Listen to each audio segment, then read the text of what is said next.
Hello, silver fans. This is T, and you're in the place to be for silver education, acquisition, and entertainment. Hey, the end game for so many of us is this little sampling of silver and gold. We all want to wind up with more and more and more of that in our stack. And at the end of the day, we want to accumulate as much as possible. Now, one way that we do this is that every pay, we add more little by little. Now, one way to possibly ramp this up is some of us diversify by making investments.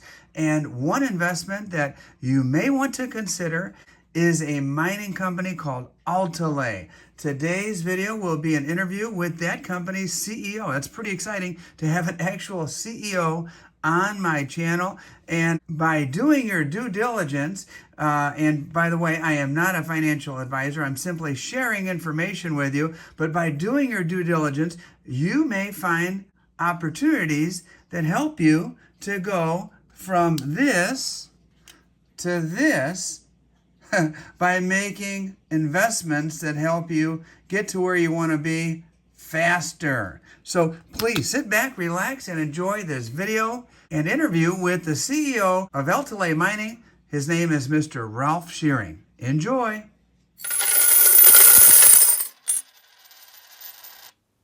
T. Hey, Mr. Ralph Shearing, thank you so much for joining me on my channel. It's a big honor to have you here, and I really look forward to this conversation. Well, thank you very much. It's an honor to be here. I'm happy to be here to tell our story. Very good. And, before we get into Altaley Mining Corporation, I think my viewers would really like to know a little bit about you. Can you tell us a little bit about your bio? Yeah, sure. I'm a professional geologist. I've been out exploring and looking at projects for, I don't know, like 35 plus years now. I'm also have been managing junior public companies here in Canada for like 33, 34 of those years. So I've got a lot of background on public company management and know how to recognize a good project. And that's what we've been able to do and acquire for our company. Let's talk about the company. The bulk of what you do is in Mexico.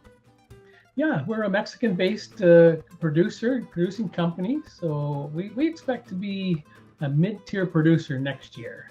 And we have one mine that's in production. It's primarily a zinc mine. It's called Campo Morado. Mm-hmm. That's located in the state of Guerrero. I've looked where that is on the map exactly. The reason being I've driven through Guerrero before. It's a beautiful country there. Yeah. And Guerrero is sort of in between Mexico City and Acapulco. So if you're heading towards Acapulco, you'll drive right through the state. That's the very reason I drove through Guerrero. There you go. So, Campo Morado is a great project. We have a lot of resources there. We have at least a 20-year mine life with what we have now. Exploration potential is very good. We expect to be able to increase our resources and have a longer mine life. We're producing zinc concentrate and a lead concentrate, and we're just getting ready to start producing a copper concentrate. Okay. So we'll be adding a new revenue source to the Campo Morado mine towards the end of this month. We should be up and running in that copper circuit. The copper is huge from what I understand about the copper prices just going up and up and up with no end in sight. Yeah, and a very good future with the green electrification of the world, like trying to get off fossil fuels over the next 20, 40 years. Copper has a very, very good future because, copper is used in all your electric cars. The amount of copper that's used in there is phenomenal. Then you're going to have all your charging stations, and it just goes on and on. The uses of copper throughout the world are only going to increase. And all of the analysts are predicting there will not be enough copper to supply all of the demand in the next 15, 20 years. So it spells a really good future for groups that are producing copper. And I could see that. My father is 72 years old, and he tells me, son, my next car is going to be an electric car. Yeah. And so the whole world, regardless of the age demographic, is thinking in that way. Yeah, that's for sure. So certainly going that way, and that spells a great future for copper. Tell me a little bit about zinc. Zinc has been on a tear the last little while. We're at record highs. We're at about over $2 a pound for zinc right now. So it's really helped us on our Campo Morado mine. We're making excellent profit there right now. And how about the other one, the one in Durango? Tabo Hueto is a very well mineralized district project. We control about 83% of the district, and we've only explored along one major structure. We have 8 other structures that we can see on surface. They're mineralized. We just need to continue to explore those. But all of our resources and reserves have been outlined along that one major structure. And that gave us enough to get our mine in construction, and we are literally days away from commencing production at Tabo Hueto. And it's primarily a gold project. So 70% of the revenue from Tabo Hueto should come from gold production. Now, gold is something I certainly get excited about, and so do my viewers.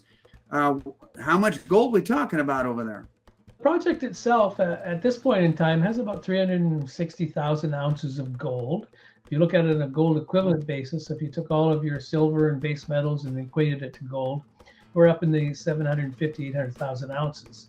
But that's just the start. This project has got such good exploration potential that we are firmly and are totally convinced that we can get drills turning again, increase the resources that will justify an expansion. So we're building right now a 1,000-ton per day operation, and we are ready to start producing in the next, hopefully next week, we'll start to produce our first ore through the ball mill at 500 tons per day. Then we'll install another ball mill, get it up to about 1,000 tons per day to the rated capacity of the mine we're building. But I believe over the next 1.5, 2 years, that we can increase the size of this mine to up to 2,000 tons per day, and on a 2 to 5 year basis, maybe get this to a 3,000 ton per day underground mining operation. And that would be a very, very profitable operation. Low costs. Our costs here they're coming in at an all-in sustaining cost of about $844 per gold equivalent ounce of production. And gold right now is over $1,900. So, it's a very strong project. Yeah. How exciting is this to be right on the cusp of that, gold coming out of the ground and, all that hard work really paying off. Yeah, for me, it's extremely exciting because I found this project and have nursed it along through its exploration phase and, into construction, brought in a bunch of, much more talented people than me on the construction side and the operation side, and they're just about ready to go. So, very satisfying for me, very exciting to get this mine into production. Now, mining in Mexico, that's such a beautiful country. I've traveled extensively around Mexico. I'm half Mexican myself. Tell me, are there any unique things about mining in Mexico? What have you found? Well, mining in Mexico, they have a very strong workforce, well trained in mining. Mexico is the #1 silver producer in the world, and they have a long history of mining and very successful. So there's lots of very good trained professionals, lots of labor force down there. Supply chains are all in place. So it's a really good country to be working in. Mexican workers are amongst the hardest workers in the world. Oh, I have definitely seen that. I've seen our Mexican guys do things expats would never do when they're on their work. So I have the utmost praise for Mexican labor force. Yeah. So who are your partners? You've got some talented folks on your website that I saw. And I understand also that you have some folks from Mexico that are getting behind you as well. Yeah, it's worth noting that both of our projects we own 100%. That's really important. And as far as our board of directors goes, we've got a really strong board of directors. We really added a lot of talent to the board last year based on our Tabo Hueto project moving forward. For example, our chief operating officer, Armando Alexandri, has over 40 years of experience in Mexico building mining projects, operating mining projects. He's ramrodding the construction of our Tabo Hueto project and overseeing the operations in Campo Morado.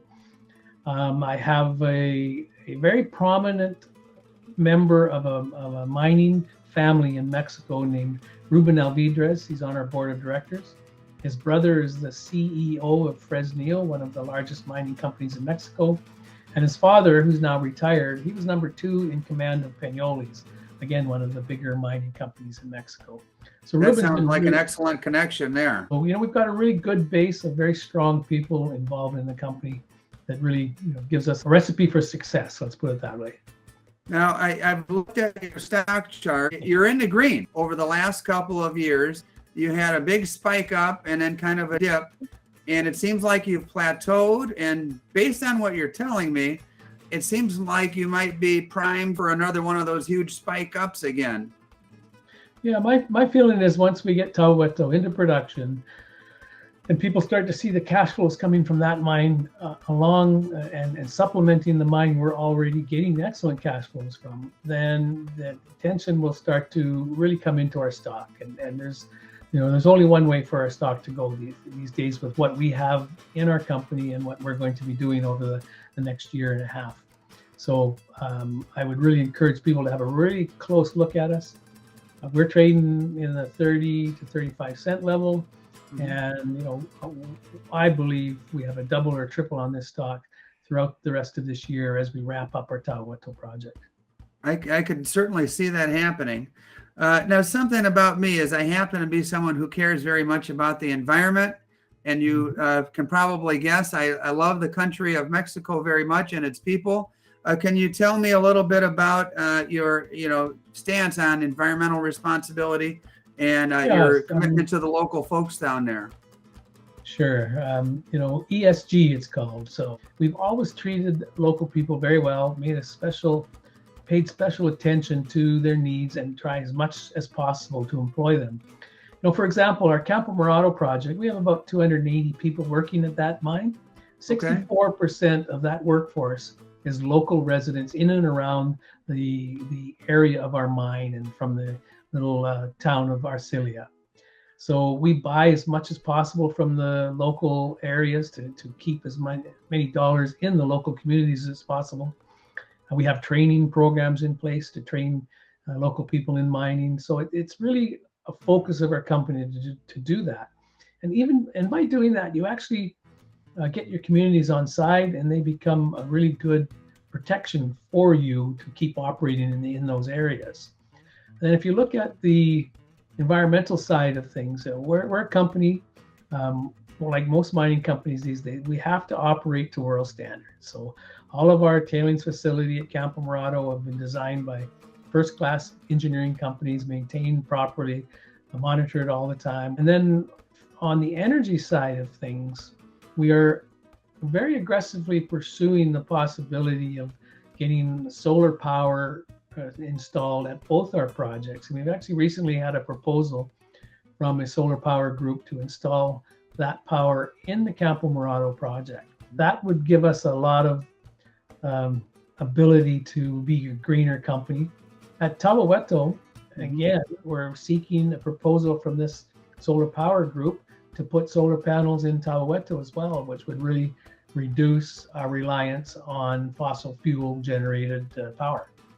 Well, that makes a lot of sense to me. And the amount of sunlight they get down there is just incredible. It just makes sense, Yeah, Mexico is, there's lots of sun there. A good way to go for sure. Any other items that we haven't covered that you'd like my viewers to hear?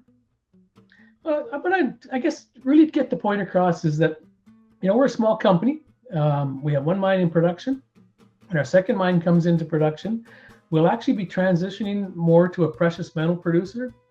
With Tahoe Hueto on stream, about 59% of our revenue is projected to come from precious metals.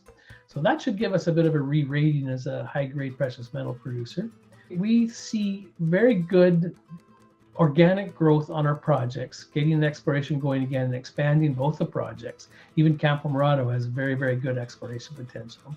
And then as a mid-tier mining company, we're going to be and are out there looking for new acquisitions that we can bring in, and hopefully they would be very advanced exploration ready to put into production, or mines that are in production that have a good future ahead of them that we might be able to step into and improve and bring those into our company.